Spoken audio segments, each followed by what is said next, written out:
സ്വർലോകനാടന്റെ നിത്യനാടാം ലോകം എന്നു ഞാൻ കാണുമാ നിത്യത. ഹായൻ പ്രേമമേ ഹാമേ ലോകമേ, ഹായൻ പ്രേമമേ ഹാമേ ലോകമേ എന്നു ഞാൻ കാണുമാ നിത്യത, എന്നു ഞാൻ കാണുമാ നിത്യത. Praise the Lord. ഗ്രേസ് മിനിസ്ട്രീസിൻ്റെ സ്വന്തം സന്ദേശമെന്ന ഞങ്ങളുടെ TV പ്രോഗ്രാമിലേക്ക് ബഹുമാന്യരായ എല്ലാ ശ്രോതാക്കളെയും ഞങ്ങൾ കർത്താവിൻ്റെ നാമത്തിൽ സ്വാഗതം ആശംസിക്കുകയും ടീമിൻ്റെ വന്ദനം അറിയിക്കുകയും ചെയ്യുന്നു.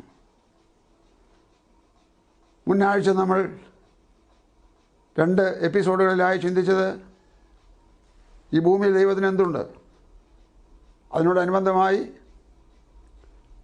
ദൈവത്തിന് ഭൂമിയുമായിട്ടുള്ള ബന്ധത്തിൽ ആദ്യത്തെ തുടക്കം വെളിപ്പെടുത്തിയിരിക്കുന്ന രേഖയിൽ നിന്ന്, വിശുദ്ധ ബൈബിളിൽ നിന്ന് അതിനെ ചൂട് നോക്കി വരികയായിരുന്നു.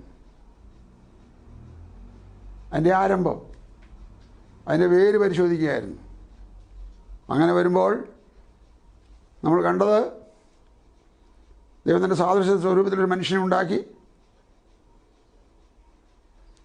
അനന്തരമായിട്ട് അവനൊരു ഭാര്യയെ ദൈവം അവനിൽ നിന്ന് തന്നെ നിർമ്മിച്ചു കൊടുത്തു. പിന്നീട് അവർക്ക് ഒരു തോട്ടം ഉണ്ടാക്കി കൊടുത്തു, ചില നിബന്ധനകൾ വെച്ചു. ഇത്രയും കാര്യം കണ്ടു. നിബന്ധനകൾ ലംഘിച്ച മനുഷ്യൻ തോട്ടത്തിൽ നിന്ന് പുറത്തായതാണ് നമ്മൾ പറഞ്ഞു വച്ചിരിക്കുന്നത്. വീണ്ടും അതിൻ്റെ ബാക്കി ഭാഗം ചിന്തിക്കാൻ പോവുകയാണ്. ഉൽപ്പത്തി പുസ്തകം 3-ാം അധ്യായത്തിൻ്റെ 23-ഉം 24-ഉം വാക്യങ്ങൾ വായിക്കാൻ നമുക്ക് കേൾക്കാം, ശ്രദ്ധിക്കാം, പ്രാർത്ഥനയോടെ സഹകരിക്കാം. അവനെ എടുത്തിരുന്ന നിലത്ത് കൃഷി ചെയ്യേണ്ടതിന് യഹോവയായ ദൈവം അവനെ ഏദൻ തോട്ടത്തിൽ നിന്ന് പുറത്താക്കി. ഇങ്ങനെ അവൻ മനുഷ്യനെ ഇറക്കി കളഞ്ഞു. ജീവന്റെ വൃക്ഷത്തിങ്കലേക്കുള്ള വഴി കാപ്പാൻ അവൻ ഏദൻ തോട്ടത്തിന് കിഴക്ക് കെരൂബുകളെ തിരിഞ്ഞുകൊണ്ടിരിക്കുന്ന വാളിന്റെ ജ്വാലയുമായി നിർത്തി. തോട്ടം കാക്കാനായിട്ട് ദൈവം ആദാമിനെ ഏൽപ്പിച്ചിരുന്നു. ഇപ്പോൾ ദൈവം പറയുന്നു, നീ കാക്കണ്ട, നീ കാത്ത പലവിധല്ലേ, അതുകൊണ്ട് ഞാൻ മാലാഖമാരെ ഏൽപ്പിച്ചോളാം. അതാണ് കെരൂബ്. അവനെ തോട്ടത്തിൽ നിന്ന് ഇറക്കി കളഞ്ഞു. എടുത്തിരുന്ന നിലത്ത് കൃഷി ചെയ്യുവാൻ. മണ്ണിൽ നിന്ന് എടുത്തു എന്ന് വിശ്വസിക്കാൻ നിങ്ങൾക്ക് ആർക്കും ബുദ്ധിമുട്ടുണ്ടോ? അതോ കുരങ്ങ് പരിണമിച്ച് മനുഷ്യനായെന്നാണോ നിങ്ങൾ വിശ്വസിക്കുന്നത്? നിങ്ങളുടെ വിശ്വാസത്തെ ചോദ്യം ചെയ്യുവാൻ ഞാൻ മുതിരുന്നില്ല. അതെൻ്റെ ഭാഗമല്ല. ഞാൻ വിശ്വസിക്കുന്നു, കോടാനകോടി ആൾക്കാർ വിശ്വസിക്കുന്നു, ഇതിൻ്റെ പിറകിൽ ഒരു കരമുണ്ട്. ആ കരമാണ് മനുഷ്യൻ സൃഷ്ടിച്ചതെന്നും ആ സൃഷ്ടിപ്പിൽ നിന്ന് വർദ്ധിച്ച് പെരുകി വന്നതാണ് മനുഷ്യനെന്നും അവർ ഇതര മതസ്ഥരായത് എങ്ങനെയെന്നും ബൈബിൾ പറയുന്നതുകൊണ്ട് തൊട്ട് കാണിക്കുവാൻ ഇന്നത്തെ എപ്പിസോഡിലൂടെ ഈ ഭാഗം അവസാനിപ്പിക്കും. ദൈവത്തിൻ്റെ ഏദൻ തോട്ടം, അതാണ് നമ്മൾ ചിന്തിച്ചുകൊണ്ടിരിക്കുന്നത്.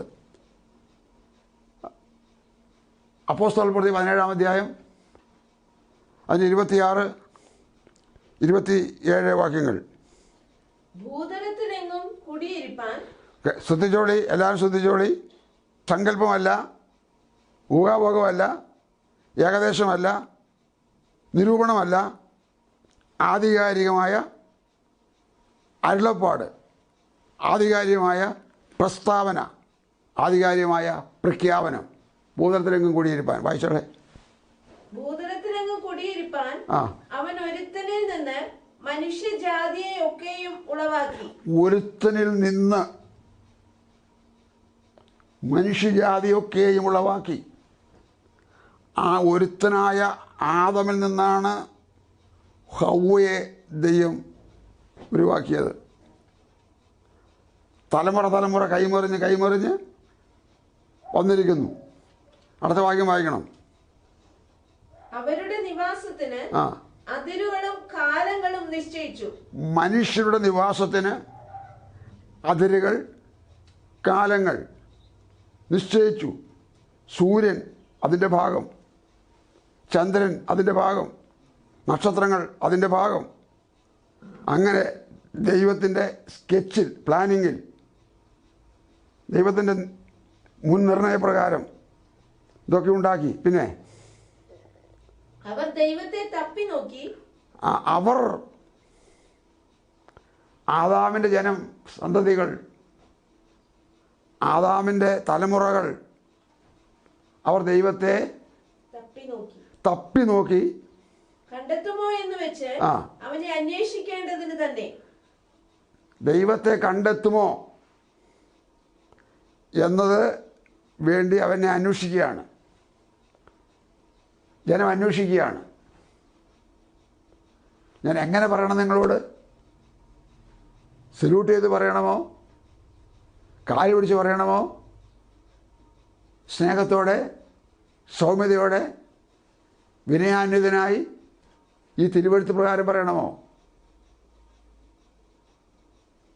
അവർ ദൈവത്തെ തപ്പി നോക്കി. എന്തിനാണ് ഇവർക്ക് ദൈവം? എന്തിനാണ് ദൈവം? എന്തില്ലാഞ്ഞിട്ടാണ് ദൈവം? നമ്മൾ കാണാറില്ലേ ധാരാളം പേർ ദൈവത്തെ വേണ്ടാത്ത രീതിയിലൊക്കെ സഞ്ചരിക്കുന്നത്? അവരോട് നേരിടാൻ ഭൂമിയിൽ ആരും കഴിയില്ല എന്നുള്ള ഭാവത്തിൽ സഞ്ചരിക്കുന്നവർ, പറയുന്നവർ. അവർ ദൈവത്തെ തപ്പി നോക്കി. ആദാമിൻ്റെ തലമുറ ദൈവത്തെ തപ്പി നോക്കി കണ്ടെത്തുമോ എന്ന് വെച്ച്. അങ്ങനെ തപ്പി നോക്കുന്നവരെക്കുറിച്ച് അടുത്ത വാക്കിൽ പിന്നെ പറയാം. ദൈവം തന്നെ അതിനു വേണ്ടി ചെയ്തു വെച്ച പണി പറയട്ടെ ആദ്യം, എന്നിട്ട് ഈ കാര്യം പറയാം. ദൈവം ചെയ്തു വെച്ച പണി റോമാലേഖനം 1:20. അവന്റെ നിത്യശക്തിയും ദൈവത്തിൻ്റെ നിത്യമായ ശക്തിയും ദിവ്യത്വവുമായി. അവൻ്റെ ദിവ്യത്വം എന്ന് പറഞ്ഞാൽ അവൻ്റെ പരിശുദ്ധി, അവൻ്റെ പൂർണ്ണത, അവൻ്റെ മികവ്, അതിൻ്റെ തികവ്, അതിൻ്റെ നിറവ്. അവന്റെ അദൃശ്യ ലക്ഷണങ്ങൾ, അവൻ്റെ അദൃശ്യ ലക്ഷണങ്ങൾ ലോക സൃഷ്ടി മുതൽ അവന്റെ പ്രവൃത്തികളാൽ ബുദ്ധിക്ക് തെളിവായി വെളിപ്പെട്ടു വരുന്നു. ഈ ദൈവം ഉൽപ്പത്തി 3:18 വായിക്കുന്നത്, വെയിലാറുന്ന സമയത്ത് ആദമൻ്റെ അരികിൽ ഇറങ്ങി വന്ന് ആദമും ഹവ്വയുമായി ഒരുമിച്ച് സംസാരിച്ച് സഞ്ചരിച്ച് ഒരാത്മീയ കൂട്ടായ്മ അനുഭവിച്ച് മടങ്ങിപ്പോകുന്ന പതിവുണ്ടായിരുന്ന ഈ ദൈവം ആദമന് അടുക്കാൻ കഴിയാതെ, തലമുറകൾക്ക് അടുക്കാൻ കഴിയാതെ, ഹവ്വയ്ക്ക് അടുക്കാൻ കഴിയാതെ അവർ തമ്മിൽ വേർപിരിയുന്ന ഘട്ടമാണ് തോട്ടത്തിൽ നിന്ന് പുറത്താക്കിയ ഘട്ടം. തോട്ടത്തിൽ നിന്ന് പുറത്താക്കിയ ശേഷമുള്ള സംഭവമാണ് ഇപ്പോൾ ഇവിടെ വായിക്കുന്നത്. ഈ ദൈവം അവൻ്റെ അദൃശ്യ ലക്ഷണങ്ങൾ, അദൃശ്യ ലക്ഷണങ്ങൾ 1:20. അവന്റെ നിത്യശക്തിയും ദിവ്യശക്തി ദിവ്യത്വവുമായി അവന്റെ അദൃശ്യമായ ലക്ഷണങ്ങൾ ലോക സൃഷ്ടി മുതൽ അവന്റെ പ്രവൃത്തികളാൽ ബുദ്ധിക്ക് തെളിവായി വെളിപ്പെട്ടു വരുന്നു. ഏത് യുക്തിവാദിയായാലും, ഏത് താർക്കികനായാലും, ഏത് വിധത്തിലെ ജ്ഞാനിയായാലും, ലോകത്തിലെ ഏത് വിധത്തിലെ വ്യത്യസ്തമായ ആശയ സ്വാതന്ത്ര്യമുള്ളവരായാലും അവൻ്റെ ബുദ്ധിക്ക് ഈ സൂര്യനെ നിയന്ത്രിക്കാൻ കഴിയുമോ? ചന്ദ്രനെ നിയന്ത്രിക്കാൻ കഴിയുമോ? നക്ഷത്രത്തെ നിയന്ത്രിക്കാൻ കഴിയുമോ? മഴയെ നിയന്ത്രിക്കാൻ കഴിയുമോ? ഇവിടുത്തെ മറ്റ് ജീവജാലങ്ങളെ അധികം നിയന്ത്രിക്കാൻ കഴിയുമോ? ദൈവം അതിൻ്റെ പിറകിൽ ശക്തിയുള്ള കരവുമായി സൃഷ്ടിക്കപ്പെട്ടതാണ് ഇതെല്ലാമെന്ന് ഇവന് മനസ്സിലാക്കുന്നതിന് വേണ്ടിയാണ് ഇങ്ങനെയൊക്കെ ദൈവം ചെയ്തു വച്ചിരിക്കുന്നത്. അവൻ്റെ ബുദ്ധിക്ക് തെളിവായി വെളിപ്പെട്ടു വരുന്നു. അവനാണ് ഇച്ചിരി മുമ്പ് ഞാൻ വായിച്ചത്, ദൈവത്തെ തപ്പി നോക്കുന്നു. ദൈവത്തെ തപ്പി നോക്കുന്നു. അപ്പോൾ ദൈവ മനുഷ്യന് വേണമെന്ന് തീരുമാനിച്ചത്, നിർണയിച്ചത് മനുഷ്യൻ അല്ല, അല്ല, അല്ല, ദൈവമാണ്. എന്നോട് ചില അധർമതക്കാരായ യുവാക്കന്മാർ ചോദിച്ചിട്ടുണ്ട്, എന്നാൽ പിന്നെ ആദമനെ അത് തിന്നാതിരിപ്പിക്കാൻ കഴിയില്ലായിരുന്നോ ദൈവത്തിന്? തോട്ടം നടുവിൽ നിൽക്കുന്ന വൃക്ഷഫലത്തിൻ്റെ കനി തിന്നാതിരിക്കാൻ തിന്നിക്കാതിരിക്കാൻ കഴിയില്ലായിരുന്നോ? എന്തൊക്കെ പറഞ്ഞിട്ടും അങ്ങോട്ട് വേണ്ടത്ര അങ്ങോട്ട് അവർക്ക് തൃപ്തി വരുന്നില്ല. പറഞ്ഞ കാര്യത്തിൻ്റെ ചുരുക്കം ഇങ്ങനെയാണ്: മനുഷ്യനെ സ്വതന്ത്രനായി സൃഷ്ടിച്ചിരിക്കുന്നു. സ്വതന്ത്രനായി സൃഷ്ടിച്ചിരിക്കുന്നതിന് അവന് മനനം ചെയ്യാൻ കഴിവുണ്ട്. അവനോട് ഇതിന്നതാണെന്നും അതരുതെന്നും പറഞ്ഞ് ഒരു നിബന്ധന വെച്ചു, വിലക്ക് വെച്ചു, നിർദ്ദേശം നൽകി. ഇവർ തമ്മിലുള്ള ബന്ധത്തിൻ്റെ ഊഷ്മളതയാണത്. ദൈവവും ഈ മനുഷ്യനുമായിട്ടുള്ള ബന്ധത്തിൻ്റെ ഊഷ്മളത. ബാക്കി കാര്യമെല്ലാം അവൻ്റെ സ്വാതന്ത്ര്യം പോലെ. തിന്നണോ തിന്നാം, തിന്നണ്ടേ തിന്നാതിരിക്കാം, പ്രാർത്ഥിക്കണോ പ്രാർത്ഥിക്കാം, പ്രാർത്ഥിക്കണ്ടേ പ്രാർത്ഥിക്കാതിരിക്കാം, ആരാധിക്കണോ ആരാധിക്കാം, ആരാധിക്കണ്ടേ ആരാധിക്കാതിരിക്കാം. അവൻ്റെ സ്വാതന്ത്ര്യത്തിൽപ്പെട്ട കാര്യമാണ്. പക്ഷേ അത് ചെയ്താലത്തെ ഗുണവും ഇത് ചെയ്താലത്തെ ദോഷവും ദൈവം വെളിപ്പെടുത്തിയിട്ടുണ്ട്.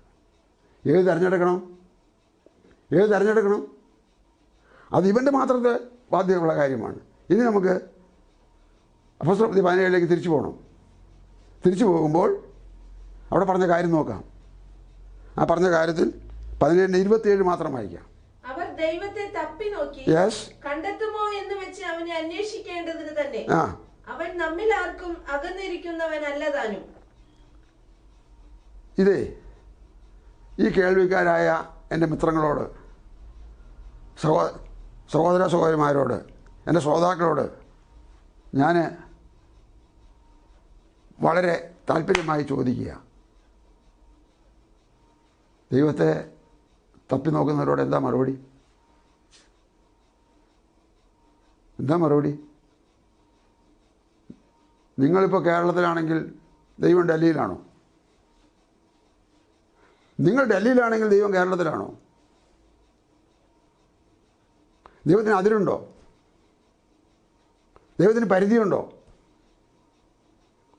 ഏതെങ്കിലും കാര്യത്തിൽ ദൈവത്തിനെ പരിമിതപ്പെടുത്താൻ കഴിയുമോ? എന്നാൽ ദൈവത്തിനല്ലാതെ വേറെ ആർക്കെങ്കിലും ഈ കഴിവുണ്ടോ?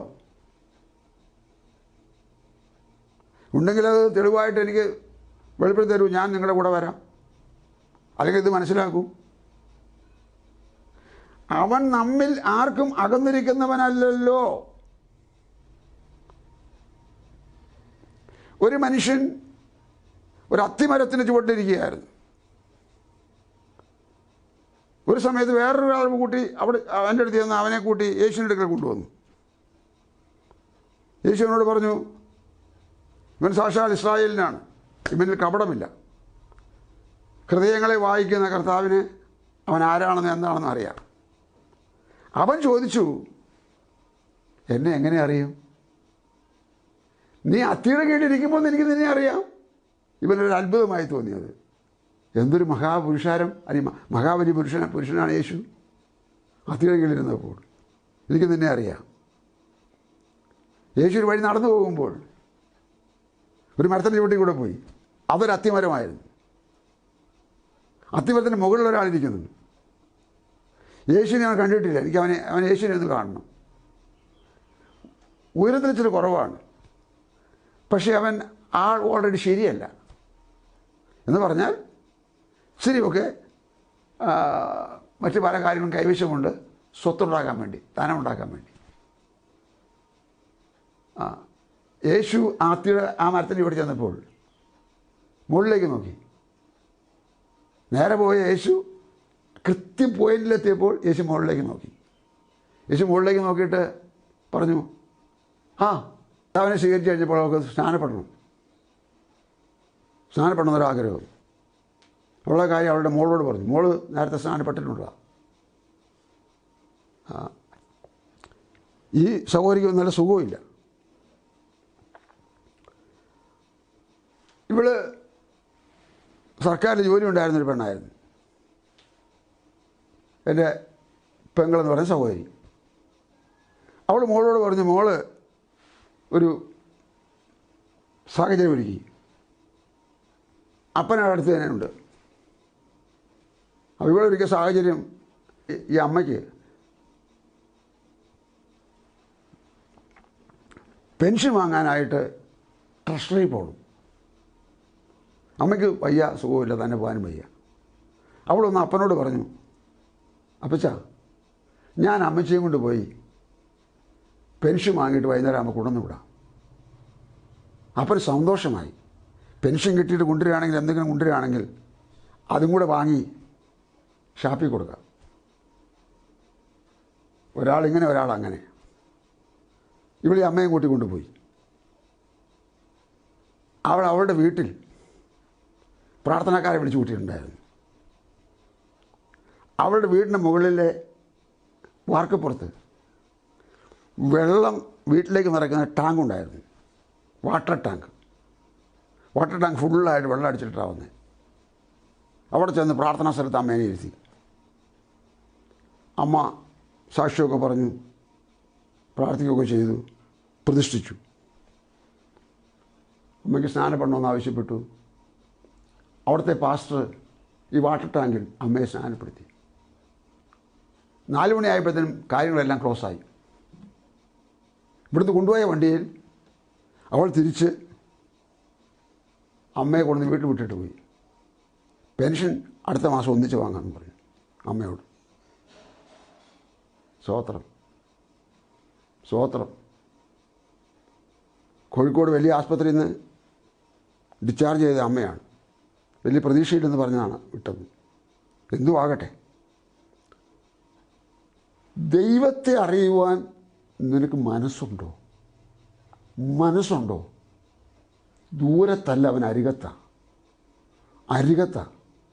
നിൻ്റെ അരികത്ത് അവനുണ്ട്. ഇപ്പോൾ നീ പറഞ്ഞാൽ മതി അവനോട്. ഹൃദയം തുറന്ന് പറയണം, പശ്ചാത്താപത്തോടെ പറയണം. മനസ്സോടെ പറയുന്നോ എന്ന് ദൈവം തിരിച്ചറിയും. അങ്ങനെ പറഞ്ഞ ഒരാളെപ്പോലും കർത്താവ് ഉപേക്ഷിച്ചിട്ടില്ല. ദാവീദ് പുത്ര, എന്നോട് കരുണ തോന്നണമേ. ഉറക്കം നിലവിളിച്ച പിറവിലെ മുടന്തനായ മനുഷ്യനെ നോക്കിക്കൊണ്ട് കൂടെ നടക്കുന്ന ശിഷ്യന്മാർ പറഞ്ഞു, നീ അവനെ അസഹ്യപ്പെടുത്തല്ലേ, ഗുരുവിനെ അസഹ്യപ്പെടുത്തല്ലേ. കുറേ കൂടെ ശബ്ദം ഉയർത്തി വിളിച്ചു. യേശു സഡനായിട്ട് ബ്രേക്ക് ചവിട്ടിയതുപോലെ അവിടെ നിന്നു. അവനെ വിളിക്കാൻ പറഞ്ഞു. അവൻ വന്നു. നിനക്ക് എന്ത് വേണമെന്ന് ചോദിച്ചു. എൻ്റെ കണ്ണിന് കാഴ്ച കിട്ടണം, നീ വിശ്വസിച്ച് പോലെ നിനക്ക് ഭവിക്കട്ടെ. എൻ്റെ കണ്ണിന് കാഴ്ചയായി. ഞാൻ പറഞ്ഞു വന്ന കാര്യം മനസ്സിലായോ? ആയിരക്കണക്കിന് സംഭവങ്ങൾ എടുത്ത് പറയാൻ ഞങ്ങളുടെ കയ്യിൽ സ്റ്റോക്കുണ്ട്, സേവിംഗ് ഉണ്ട്. പക്ഷെ അതല്ലല്ലോ കാര്യം. ഏദൻ തോട്ടത്തിൽ നിന്ന് പുറത്താക്കിയ ആദാമിൻ്റെ സന്തതി എവിടെ? ദൈവത്തെ തപ്പി നോക്കുന്നവരല്ലേ. സ്തോത്രം. ആ ഭാഗം നിർത്തട്ടെ. ദൈവം നിൻ്റെ അരികത്താണോ ദൂരത്താണോ? ഒരിക്കലൊരു സഹോദരി ബഹുദൂരത്ത് പ്രത്യക്ഷമുള്ള പള്ളിയിൽ പോകാനായി ഒരുങ്ങി. എന്നോട് പ്രാർത്ഥിക്കണമെന്നൊക്കെ പറഞ്ഞു. ഞങ്ങൾ സമാധാനമായിട്ടൊക്കെ സംസാരിച്ച് കഴിഞ്ഞിട്ട് ഞാൻ പറഞ്ഞു, ഇതിനു വേണ്ടി നീ പോകണമെന്നില്ല. ഏറെക്കാലം പഴക്കമുള്ള ഞങ്ങളുടെ അയൽവാസിയാണ്. ഞാൻ ഒന്ന് പ്രാർത്ഥിച്ച ദൈവത്തോട് പറയട്ടെ, ദൈവമേ, ഇത്രയും ബഹുദൂരം പൈസ ചിലവാക്കി, സമയം ചിലവാക്കി മക്കളെ ഇട്ടിട്ട് പോകുന്ന ഈ പ്രിയപ്പെട്ടവരോട് കരുണ തോന്നണമേ. അവൾ ഇരിക്കുന്നിടത്തേക്ക് അങ്ങൊന്ന് വരാൻ മനസ്സറിയണമേ. ഇത് കേട്ടപ്പോൾ സഹോദരിക്ക് ചിരി വന്നു. ഞാൻ പ്രാർത്ഥിച്ച കാര്യമല്ല, ഞാൻ ഇങ്ങനെ പ്രാർത്ഥിക്കുമെന്ന് പറഞ്ഞു. മനുഷ്യൻ്റെ അന്ധതയുടെ ആധിക്യം കണ്ടോ? ദൈവത്തെ തപ്പി നോക്കിയെന്ന് പറഞ്ഞ് കേട്ടോ നിങ്ങൾ? ഉൽപ്പത്തി പുസ്തകം 11-ാം അധ്യായം വേഗത്തിൽ വായിക്കണം. നമുക്ക് 11-ന്റെ 1 മുതൽ താഴോട്ട് വായിച്ചാട്ടെ. ഭൂമിയിലൊക്കെയും ഒരേ ഭാഷയും ഒരേ വാക്കുമായിരുന്നു. എന്നാൽ അവർ കിഴക്കോട്ട് യാത്ര ചെയ്ത് ശിനാർ ദേശത്ത് ഒരു സമഭൂമി കണ്ട് അവിടെ കുടിയിരുന്നു. അവർ തമ്മിൽ വരുവിൻ, നാം ഇഷ്ടിക അരത്ത് ചുടുക എന്ന് പറഞ്ഞു. അങ്ങനെ അവർ ഇഷ്ടിക കല്ലായും പശമണ്ണ് കുമ്മായമായി ഉപയോഗിച്ചു. വരുവിൻ, നാം ഭൂതലത്തിലൊക്കെയും ചിതറിപ്പോകാതിരിപ്പാൻ ഒരു പട്ടണവും ആകാശത്തോളം എത്തുന്ന ഒരു ഗോപുരവും പണിക, നമുക്കൊരു പേരും ഉണ്ടാക്കുക എന്ന് അവർ പറഞ്ഞു. മനുഷ്യർ പണിത പട്ടണവും ഗോപുരവും കാണേണ്ടതിന് യഹോവ ഇറങ്ങി വന്നു. അപ്പോൾ യഹോവ, ഇതാ ജനമൊന്ന്, അവർക്കെല്ലാവർക്കും ഭാഷയും ഒന്ന്, ഇതും അവർ ചെയ്തു തുടങ്ങുന്നു. അവർ ചെയ്യുവാൻ നിരൂപിക്കുന്നതൊന്നും അവർക്ക് അസാധ്യമാകുകയില്ല. വരുവിൻ, നാം ഇറങ്ങിച്ചെന്ന് അവർ തമ്മിൽ ഭാഷ തിരിച്ചറിയാതിരിപ്പാൻ അവരുടെ ഭാഷ കലക്കി കളക എന്ന് അരുളി ചെയ്തു. അങ്ങനെ യഹോവ അവരെ അവിടെ നിന്നും ഭൂതലത്തിലെങ്ങും ചിഹ്നിച്ചു. അവർ പട്ടണം പണിയുന്നത് വിട്ടുകളഞ്ഞു. മതി. ഭൂതലത്തിലെങ്ങും ചിഹ്നിച്ചു. ജനത്തെ ഭൂതലത്തിലെങ്ങും ചിഹ്നിച്ചു. ഒരു ഭാഷയും ഒരഭിപ്രായം, ഒരാശയവും ഒരു മനസ്സുമായിരുന്ന ഇവർ ഭൂമിയിലെങ്ങും ചിതറിപ്പോയി. ഒരാൾ പറയുന്ന ഒരാൾക്ക് മനസ്സിലാകാത്ത ഇതിൽ ഭാഷയായി. ഏദൻ തോട്ടത്തിൽ നിന്ന് ഒഴുകിയ 4 നദികൾ ഒഴുകിപ്പോയ സ്ഥലത്തിൻ്റെ പേര് പിൽക്കാലത്ത് കിട്ടിയത് ഇറാൻ, ഇറാഖ് എന്നാണ്. ആ തോട്ടം എവിടെയാണെന്ന് ജലപ്രളയത്തിന് ശേഷം അറിഞ്ഞില്ല, കണ്ടുകിട്ടിയിട്ടില്ല, വ്യക്തതയില്ല. ഇറാനിൽ ഇറാഖിൻ്റെ ഭാഗത്തായിരിക്കാം തോട്ടമെന്ന് വിചാരിച്ചു പോകുന്നതേ ഉള്ളൂ. അത് കുറേ ആൾക്കാർ, അതെന്തുമാകട്ടെ. അപ്പോൾ ആ 4 നദികൾ ഇതിൽ ഒഴുകാൻ കാരണമായി. അതുകൊണ്ട് ആ സ്ഥലത്തിന് ഏദൻ തോട്ടം അവിടെ ആയിരിക്കുമെന്ന് സങ്കല്പിക്കുന്നു. ഈ ജലപ്രളയം വന്നതോടുകൂടെ ഏദൻ്റെ സ്ഥിതി എവിടെയാണെന്ന് കൃത്യം പറയാൻ പറ്റാതായി. ജലപ്രളയം ഭൂമിയുടെ ഉപരിതലത്തിൽ വ്യത്യാസം വരുത്തി. പറഞ്ഞത് ഇവിടെ ജലപ്രളയത്തിന് ശേഷം ജനം പറഞ്ഞു, ഇനിയൊരു പ്രളയം ഉണ്ടായാൽ നമ്മെ മുക്കാതെ വണ്ണം, നമ്മുടെ തലമുറകളൊക്കെ പോയല്ലോ, മുക്കാതെ വണ്ണം നമുക്ക് ആകാശത്തോളം മുട്ടുന്ന ഒരു ഗോപുരം പണിയാം. അവർ മണ്ണും പശയും കുമ്മായും ഒക്കെ ചേർത്ത് പണി തുടങ്ങി. ഇവരുടെ പണിയൊക്കെ ഒന്ന് കണ്ടായിട്ട് പോരാം എന്ന് വിചാരിച്ച് ദൈവം ഇറങ്ങി വന്നവരുടെ ഉള്ളിലെ പ്ലാൻ മനസ്സിലായി. ദൈവത്തിൻ്റെ പദ്ധതിക്കെതിരെ, പ്ലാനിങ്ങിനെതിരെ, ഉദ്ദേശത്തിനെതിരെ, നിയോഗത്തിനെതിരെ, തിരുവുള്ളത്തിനും തിരുഗതത്തിനും എതിരെ ഇവരുടെ ഈ പ്രവൃത്തി കണ്ടപ്പോൾ ദൈവം പറഞ്ഞു, ഇവരെ ഇങ്ങനെ വിട്ടാൽ ശരിയാകത്തില്ല. ഇവർ വ്യത്യസ്തമായ ഭാഷകളിലും വ്യത്യസ്തമായ അഭിപ്രായങ്ങളിലുമാകട്ടെ എന്ന് പറഞ്ഞ് ദൈവഹിതത്തിനെതിരെയുള്ള ഇവരുടെ നീക്കത്തെ ദൈവം തടഞ്ഞു. അതാണ് ഏദൻ തോട്ടത്തിന് ശേഷം ഏദൻ എവിടെയെന്ന് പിടികിട്ടാതെ വണ്ണവും, അഥവാ ജലപ്രളയത്തിന് ശേഷം ഏദൻ എവിടെയെന്ന് തിരിച്ചറിയാൻ കഴിയാത്ത വിധത്തിലും ഇന്നത്തെ ഈ വിജാതീയ നിലവാരത്തിലൊക്കെ ആയിത്തീരുന്ന വിധത്തിലും മനുഷ്യൻ്റെ സ്വന്തം സ്വാതന്ത്ര്യത്തെ ദുരുപയോഗപ്പെടുത്തി. ആ ദുരുപയോഗത്തിൽ നിന്നുളവായതാണ് ഇന്നീ കാണുന്ന കോലാഹലങ്ങളും മതങ്ങളും എല്ലാം. അങ്ങനെ ഉണ്ടായതാണ്. ഇപ്പോൾ ഇവിടെ ഏതെങ്കിലും ഒരു മത നേതാവ് വരികയാണെന്നിരിക്കട്ടെ, എൻ്റെ മതത്തിന് ഒക്കാത്ത ആളാണെന്നിരിക്കട്ടെ, ഞാൻ വണക്കത്തോടെ, ബഹുമാനത്തോടെ, ആദരവോടെ സ്നേഹിക്കുകയും അദ്ദേഹത്തിന് വേണ്ടി ശുശ്രൂഷ ചെയ്യുകയും ചെയ്യും. മറിച്ച് അങ്ങോട്ട് ചെന്നാലോ ഇല്ല. അവിടെ മതിലെന്താണ്? എനിക്കും ആ മനുഷ്യനും തമ്മിലുള്ള മതിലെന്താണ്? ഞാനും ആ മനുഷ്യനും തമ്മിലുള്ള വ്യത്യാസം എന്താണ്? ഞാൻ ഭൂമിയിലേക്ക് എങ്ങനെ വന്നോ അതേപോലെ ആ മനുഷ്യൻ ഭൂമിയിലേക്ക് വന്നതല്ലേ? എന്ത് വ്യത്യാസം? അദ്ദേഹത്തിന് എന്തെല്ലാം ആവശ്യങ്ങളുണ്ട്, അത്രയും ആവശ്യങ്ങൾ എനിക്കുമില്ലേ? അല്ല, എനിക്കെന്തെല്ലാം ആവശ്യങ്ങളുണ്ട് അതൊക്കെ അദ്ദേഹത്തിനുമില്ലേ?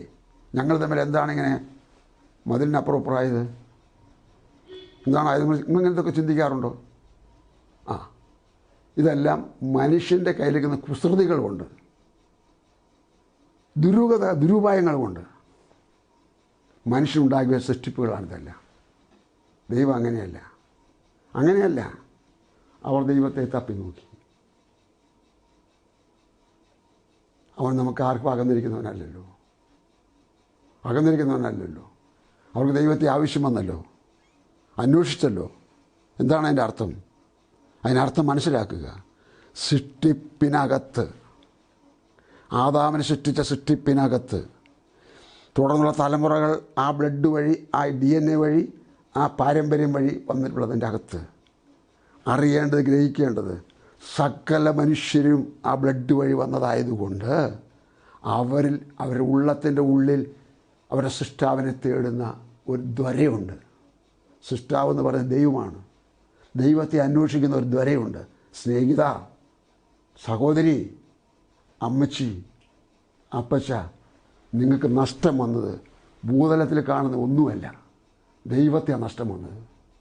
നിങ്ങൾ നഷ്ടപ്പെടുത്തിയിരിക്കുകയാണ് ദൈവത്തെ. ദൈവം നിങ്ങളുടെ അരികത്തും ചാരത്തുമുണ്ട്. വിളിച്ചാൽ അവൻ വിളി കേൾക്കും. അവന് ചെവിയുണ്ട് കേൾക്കും, കണ്ണുണ്ട് കാണും, കൈയുണ്ട് കൈനീട്ടി അനുഗ്രഹിക്കും, കാലുണ്ട് അവൻ നടന്നു വരും. അവൻ ശ്വാസോച്ഛ്വാസമുള്ള തിരിച്ചറിയുന്ന ജീവനുള്ള സത്യദൈവമാണ്. ആ ദൈവത്തെ തേടുക, ആ ദൈവത്തെ തേടുക. അധർ മതങ്ങളുടെ നടുവിൽ നിന്ന് പൗലോസ് പ്രസംഗിച്ച പ്രസംഗത്തിൻ്റെ ഒരു ഭാഗമാണ് ഈ അപ്പോസ്തല പ്രവൃത്തി 12-ാം അധ്യായത്തിൽ എഴുതി വച്ചിരിക്കുന്നത്. അതിൻ്റെ വാക്യമാണ് വായിച്ചത്. അവൻ ഒരു മനുഷ്യനിൽ നിന്ന് ഭൂതലത്തിലെങ്ങും കുടിയിരിപ്പാൻ സകല ജാതികളെയും ഉളവാക്കി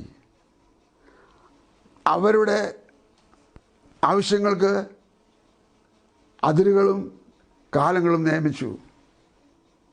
അവർ ദൈവത്തെ തപ്പി നോക്കി അവനെ കണ്ടെത്തുമോ എന്ന് വെച്ച്. അവൻ നമ്മിൽ ആർക്കും അകന്നിരിക്കുന്നവനല്ലല്ലോ.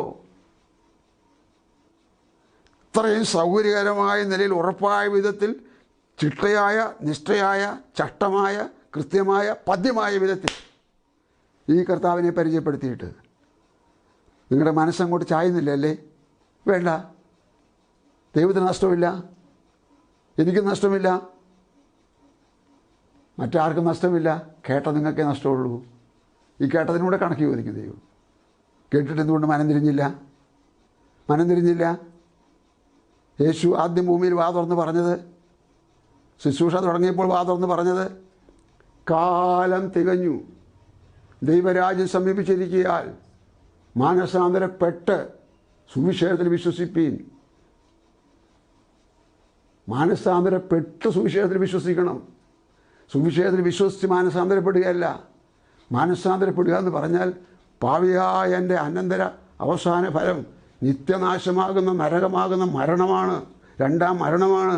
കർത്താവെ ഞാൻ സമ്മതിക്കുന്നു എന്ന് പറഞ്ഞിട്ട് അത് വിട്ട് ഉപേക്ഷിച്ച് പാപത്തിൻ്റെ പിടിയിൽ നിന്ന് വിടുതൽ പ്രാപിക്കുവാനുള്ള ശക്തിക്ക് വേണ്ടി ദൈവത്തിൽ ആശ്രയിക്കുമ്പോൾ യേശു കർത്താവിലേക്ക് നിങ്ങൾക്ക് വരാൻ വാതിലായി, വഴിയായി.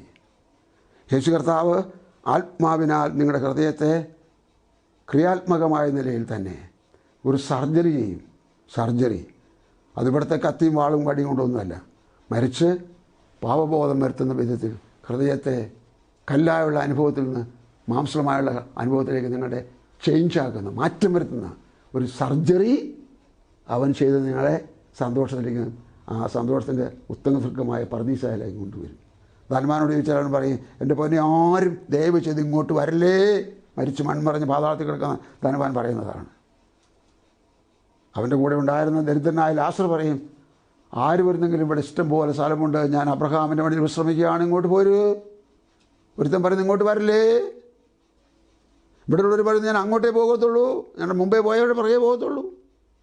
ഓക്കെ, ശരി, ഈ കാര്യം നിങ്ങൾക്ക് മനസ്സിലാകാനിടയാകട്ടെ. ദൈവത്തിന് ഭൂമിയിൽ എന്തുണ്ട്?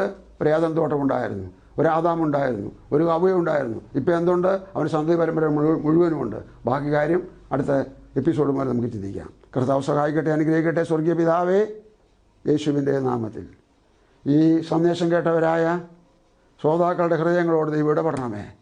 ഒരു സത്യദൈവമുണ്ടെന്നും അവൻ സൃഷ്ടാവാണെന്നും അവനാണ് എന്നെ മെനഞ്ഞുണ്ടാക്കിയതെന്നും അവൻ്റെ ജീവശ്വാസമാണ് എന്നിൽ കൂടെ ചലിക്കുന്നതെന്നും ഞാൻ പാപത്തിൽ അകപ്പെട്ടു പോയെന്നും ഒരു മടങ്ങി വരവ് എനിക്ക് ആവശ്യമാണെന്നും തിരിച്ചു വരവിന് വേണ്ടി പ്രാർത്ഥിക്കാൻ കഴിയുന്ന വിധത്തിൽ അവരുടെ ഹൃദയത്തെ ദൈവം ഒരുക്കണമേ, ഉണർത്തണമേ. അവരുടെ എല്ലാ പ്രശ്നങ്ങളുടെയും പരിഹാരം പാപം നീങ്ങിയാൽ ദൈവത്താൽ സാധ്യമാകുമെന്ന് വിശ്വസിപ്പാൻ കൃപ പകരണമേ. മഹത്വം പങ്കെടുക്കണമേ, യേശുവിൻ നാമത്തിൽ തന്നെ. ആമേൻ, ആമേൻ.